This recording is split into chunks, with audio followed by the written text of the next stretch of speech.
to another episode of Inside the Gig, where we visit with one of the many talented artists in Cave Creek, Arizona.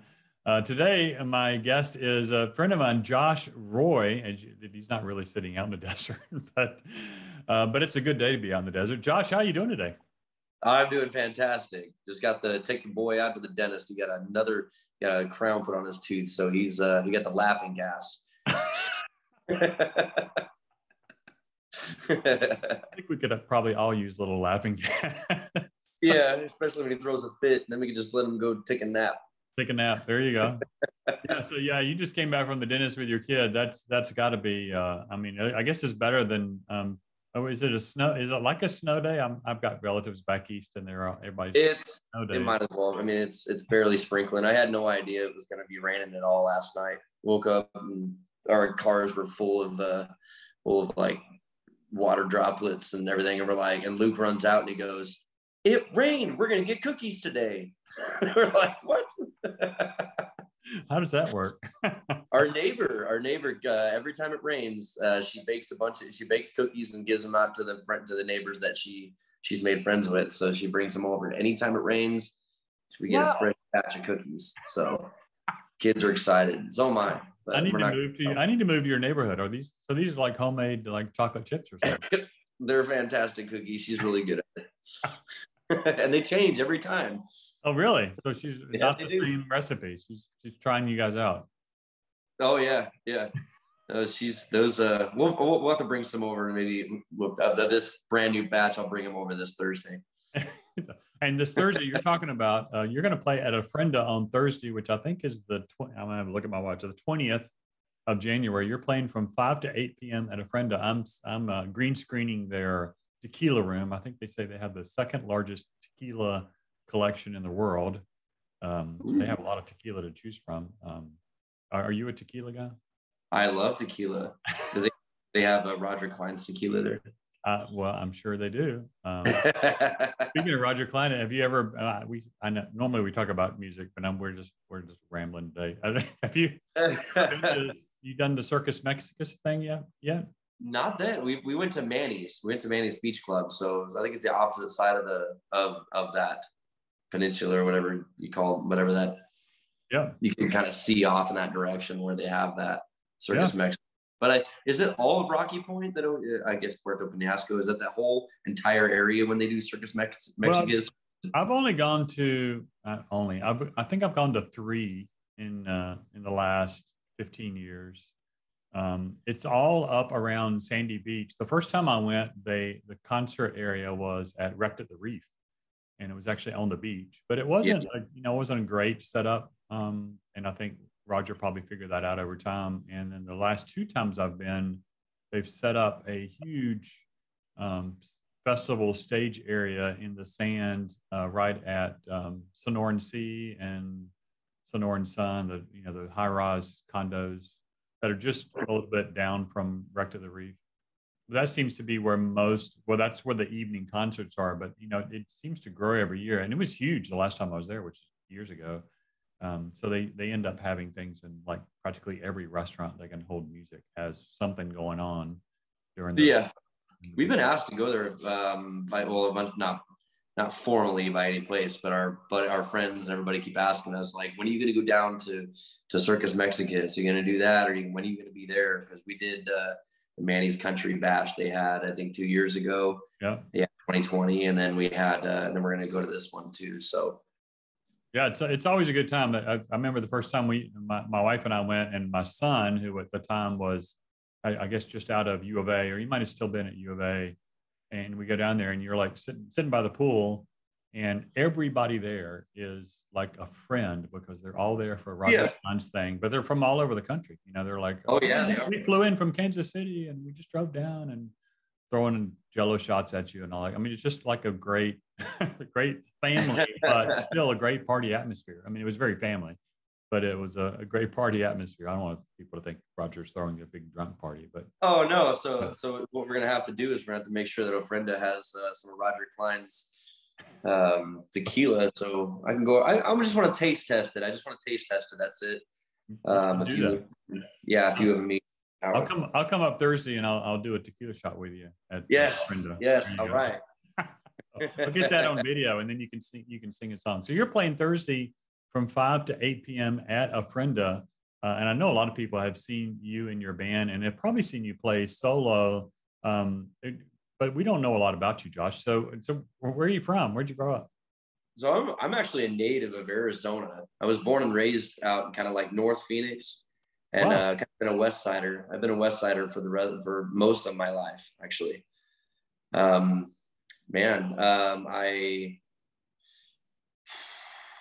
moved out to Payson for a little while, so I lived out there for 8 months. I just kind of lived around the valley most of the time, though. So an Arizona native, what made you get into playing guitar and singing? My mom. So my mom ran karaoke, and I kind of was forced to go over there and sing a song with her. And so she goes, she says, next up is Josh. And then I said, what? How old were you when you were doing it? How old were you when you were doing it? Gosh, I must have been 8 years old, and she brought me up. It was a wedding. It was a wedding she was doing at that time. And I came up and I sang one of my favorite songs. It was a Brian White song. So, I mean, I've always listened to country music. I grew up listening to nothing but country music. So you kind of put two and two together, or those two together, me loving to sing, because I had such a blast, despite that everybody made fun of me after I got done with that song. All my friends that I was playing soccer with out in the side field just saying, don't ever do that again. So, but I loved it, and I just continued with it. And that added together with me always listening to country music growing up, KNIX, Camel Country. Sure. I knew all the songs. I can sing all the songs. I probably still can sing all the songs.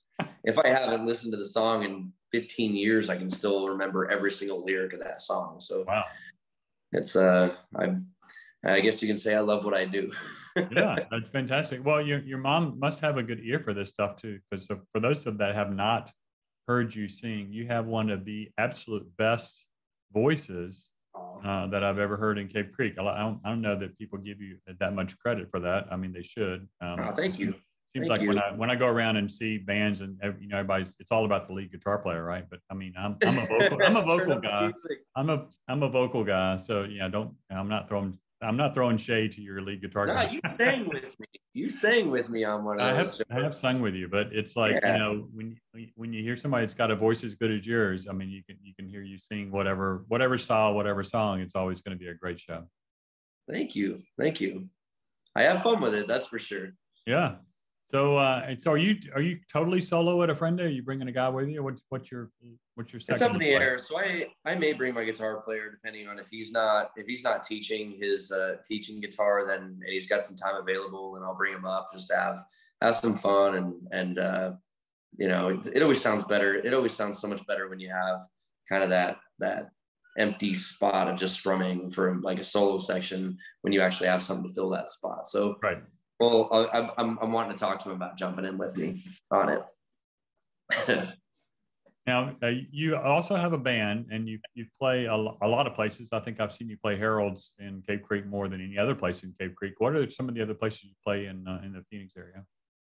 Yeah, well, we kind of went through the same circuits as a lot of the kind of more modern country bands, or the modern cover bands, I guess.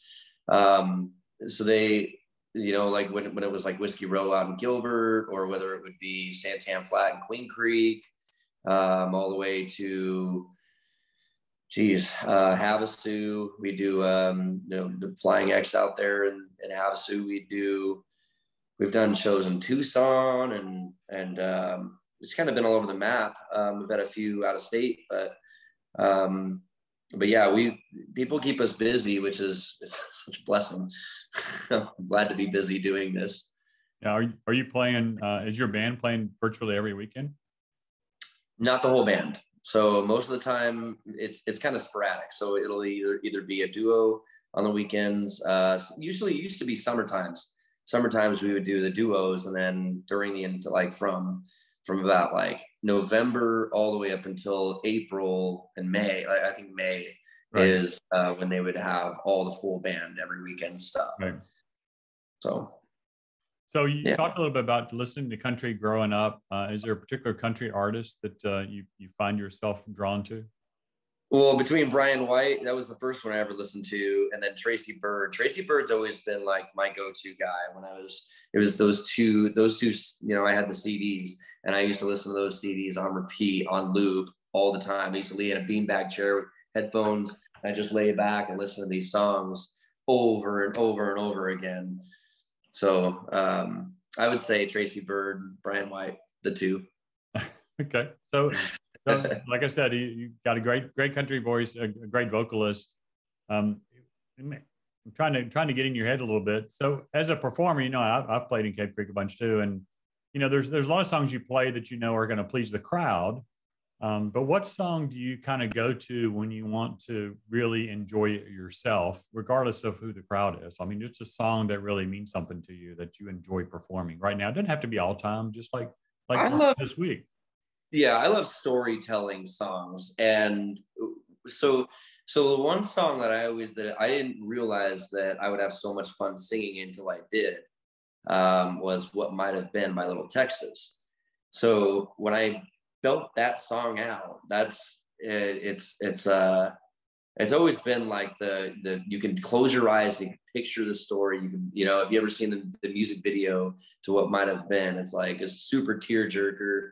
And so I never learned how to play the song. I used to just kind of tinker around the guitar thinking, oh, that's close. And then I took it serious one day, which was very recent. And that song was not very recent, as most of the listeners and the viewers of this video would know already. It's not a new song. So for me to learn it and me to play it for that first time, it was such a almost like an out of body experience. We're just like, I cannot believe that was that enjoyable. Yeah. And yeah. So I guess that song was my go-to.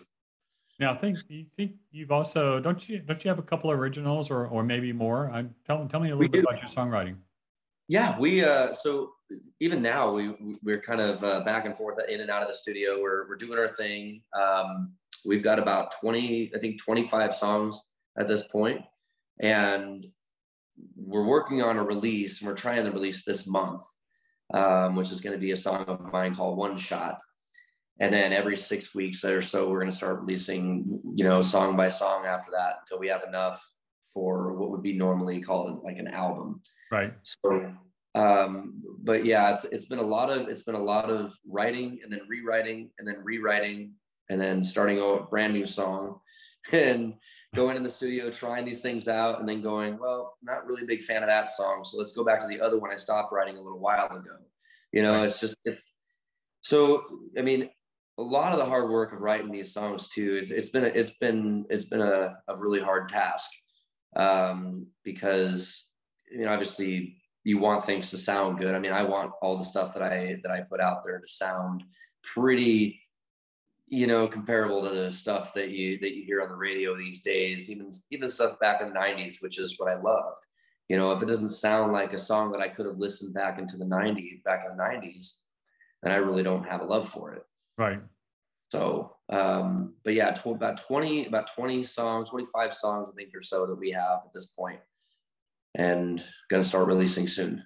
So when you talk about you want it to sound a certain way, I'm gonna get in the weeds a little bit here. Are you talking about like instrumentation or riffs and things that are added to the song, or are you talking about sort of technically the recording quality and the mix quality?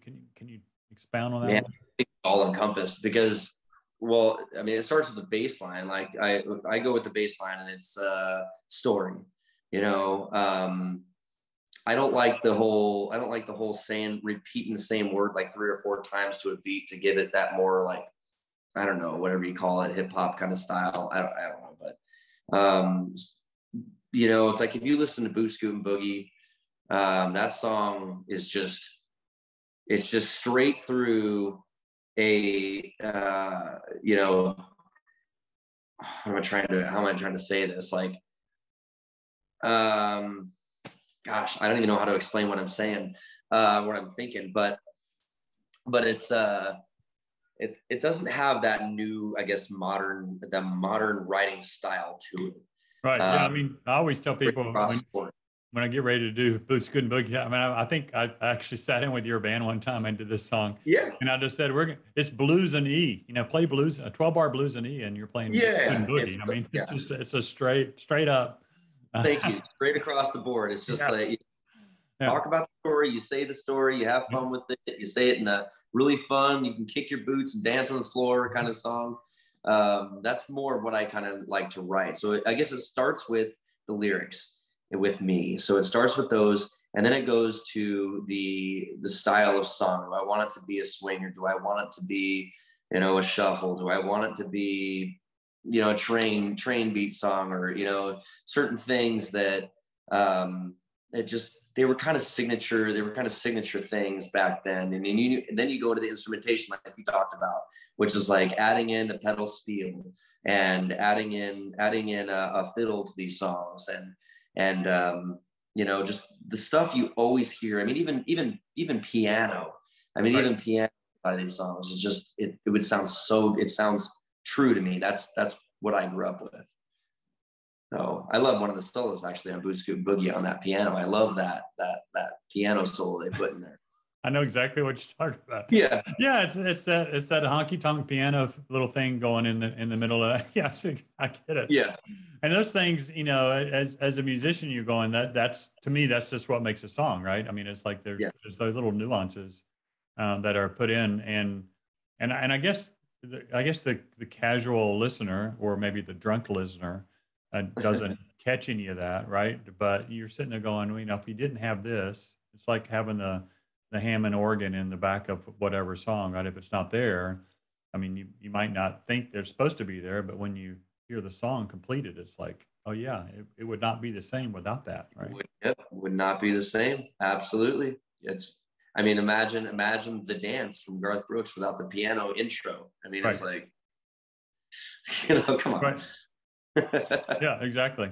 And so I'm just going to dig a little more here. So when you're putting together these, first off, maybe you do you play all of these instruments? I don't. I play just the acoustic guitar. Okay. I used to actually think that I only wanted to be a singer, and I was like, and I got so discouraged when it came to playing the acoustic guitar, because I guess back then I didn't have a lot of patience to learn it. I used to think, I'm just going to hire somebody to just play the guitar, and I'm just going to grab the mic. I'm going to go run on the stage like Luke Bryan and just start singing these songs, and not worry about it. And that was probably about like 13, 14 years ago. And now I play acoustic guitar. Right. Yeah. At the time, played it, practiced it, so many shows. You just keep getting more understanding and more precise with what you're playing. So when you're thinking, I'm going to construct this song and I need a bass line, are you pulling your bass player in from your band? Are you pulling a bass out of your closet? I have never done that. So anytime I write a song, I'm either driving from a gig, because I spend a lot of time in my truck. So I'm either driving from a gig, from a gig or to a gig, and I'm thinking of lyrics, and then I just hit a record button on my phone and I just start singing the song, and I go, guys, what can we do with this? So it's a real collaborative effort with your band. It's sometimes usually just my guitar player. Okay. Usually just guitar player. So the rest of the band hasn't really jumped in on it, but my guitar player he helps me get out of that writing similar style songs over and over and over again with just different lyrics. So yeah. Well, I'm just curious because I know some songwriters that are there's a guy in Game Creek, Eddie Roswell, is a brilliant songwriter, and I think he is the kind of songwriter that it probably has in his head what he wants every instrument to sound like and do throughout the song. I didn't know if that was you, or if you're like, okay, well, here's where I'm at, and then your guitar player is saying, oh, we should do this here, or we should do that there, or whatever.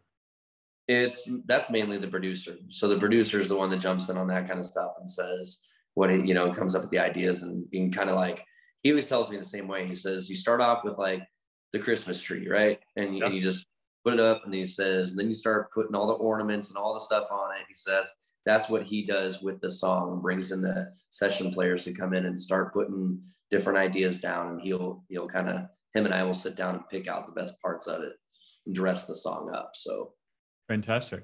So you're going to play, I'm sure you're going to play some of your originals at a friend. You're going to probably play a bunch of country covers too. Are you excited about being back in Cape Creek? What's that? I said, are you excited about being back in Cape Creek? Oh yeah, I love Cape Creek. Cape Creek it's like a different world. I don't even feel like I'm in Arizona anymore. I don't even feel like I'm on Earth. I'm just like in this area where I feel like safe, comfortable, relaxed. You know, it's like no matter where you walk into that place, it feels like you're down home. I don't know. And it's just, yeah, I love Cape Creek and I'm excited. Yeah. Well, in my opinion, every music venue, and there's on a given Friday or Saturday, that I've found as many as 15 or 16 live music acts in Cape Creek or very close to Cape Creek. You know, every one of those places, you can just walk in and be yourself, and you're welcomed. I mean, it's not like, you know, I think people come to Cape Creek and they're like, well, I'm not a biker, I can't go here. Or, I'm not a cowboy, I can't go there. I'm like, Yeah, that's not true. You can walk in any place. yeah, and it's always relaxed. Very welcoming community. I love it. And a lot of great music. And you're going to be at a Frenda, which is a new place for you. They have a great music program going, music on Tuesday through Saturday from 5 to 8. And then they have a brunch thing going on Saturday and Sunday as well with live music. You're going to be there Thursday at 5 o'clock. Josh, I can't wait to see you. I can't wait to see you guys too. And let's have some country music fun. There you go. Thanks so much for spending some time with me. Yeah, my pleasure. Thank you as well.